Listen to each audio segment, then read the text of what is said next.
ජෙසුපීටයි හිතවත් සහෝදර සහෝදරයන් සියලුම දෙනාට අද දවසේ ස්වාමීන් වහන්සේගේ ශුද්ධ වචනය අපගේ ජීවිතයට ලබා ගන්න සූදානම් වෙමු. ශුද්ධ මතෙව් 18 වන පරිච්ඡේදය 19 වන සහ 20 වන වගන්තිවල මෙලෙස සඳහන් වෙනවා. නැවතත් නුඹලාට කියමි.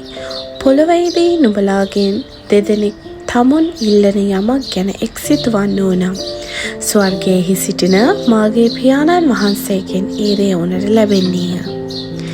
මක්නිසාද දෙදෙනෙක් හෝ තුන්දෙනෙක් හෝ මාගේ නාමයෙන් යම් තැනක රැස්ව සිටිත්නම් මම එතන ඔවුන් මැද සිටිමි කීසේක.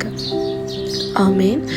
ස්වාමීන් වහන්සේ අද දවසේ උන්වහන්සේගේ වචනය තුළින් අපට කතා කරන්නේ උන්වහන්සේ තුළ සහෝදර එක්සිත් වීමයි. මේ ශුද්ධ වචනය සඳහන් වන පරිදි දෙදෙනෙක් තමුන් ඉල්ලන යමක් ගැන එක්සිත් වන්නෝ නම් ස්වර්ගයේ සිටින මාගේ පියාණන් වහන්සේගේ නේද ඔවුන්ට ලැබෙන්නේය. ආමේන්. ඉතින් හිතවත් සහෝදර සහෝදරිය කුමක්ද මේ එක්සිත්කම? එක්සිත්කම නම් ස්වාමීන් වහන්සේ අපගෙන් බලාපොරොත්තු වෙන්නේ අප සහෝදර සහෝදරයන් අතර තිබෙනා වූ ඒ එකඟත්වයයි.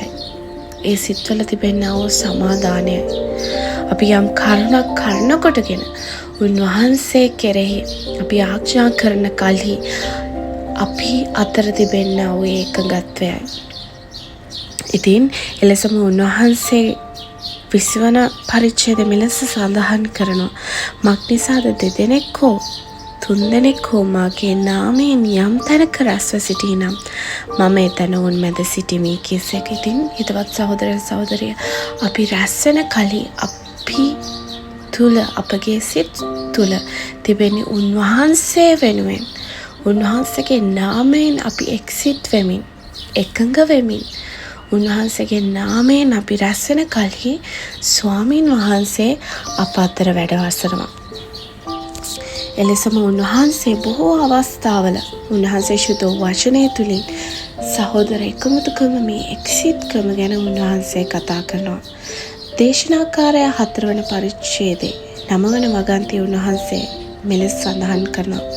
එක්කෙනෙකුට වඩා දෙදෙනෙක් හොඳය. මක්නිසාද ඔවුන්ගේ වෙහෙසින් ඔවුන්ට හොඳ විපාකයක් ලැබෙන්නේය. ආමේන්. උන්වහන්සේ සමග එදා ගෝලයන් සිටියා. උන්වහන්සේ ඒ සියලු දෙනා සමග උන්වහන්සේ ප්‍රේමය පතුරමින් උන්වහන්සේ එකට එකමුතු වෙමින් උන්වහන්සේගේ ගමන ගිය සුභාරංචිය පැතිරුවේ. ඉතින් ස්වාමීන් වහන්සේ අපි සියලු දෙනාගෙන්ම බලාපොරොත්තු වෙන්නේ මේ පොළොවේදී උන්වහන්සේ අපට දී තිබෙනා වූ සහෝදර සහෝදරයන් සමග එක්සිත් වෙමින් උන්වහන්සේ තුල යහපත් ලෙස එකඟත්වයෙන් අන්‍යෝන්‍ය ප්‍රේමයෙන් ඒ සියලු කාරණා ගැන ඉල්ලීම් ගැන උන්වහන්සේට එකට එකතු වෙමින් යාඥා කිරීමයි. ඉතින් අද දවසේ අපි උන්වහන්සේට කියමු උන්වහන්සේගේ කරුණාව දෙන පිණිස සියලු කාරණා අපගේ ජීවිතය තුළ තිබෙන සියලු දේ කෙරෙහි අපි එකිනෙකා සමග එක්සිත් වෙමින් උන්වහන්සේට යාඥා කරන්න අපට මඟ පෙන්වන්න පිණිස ඔබ සියලු දෙනාටම ජේසුස් පිහිටයි.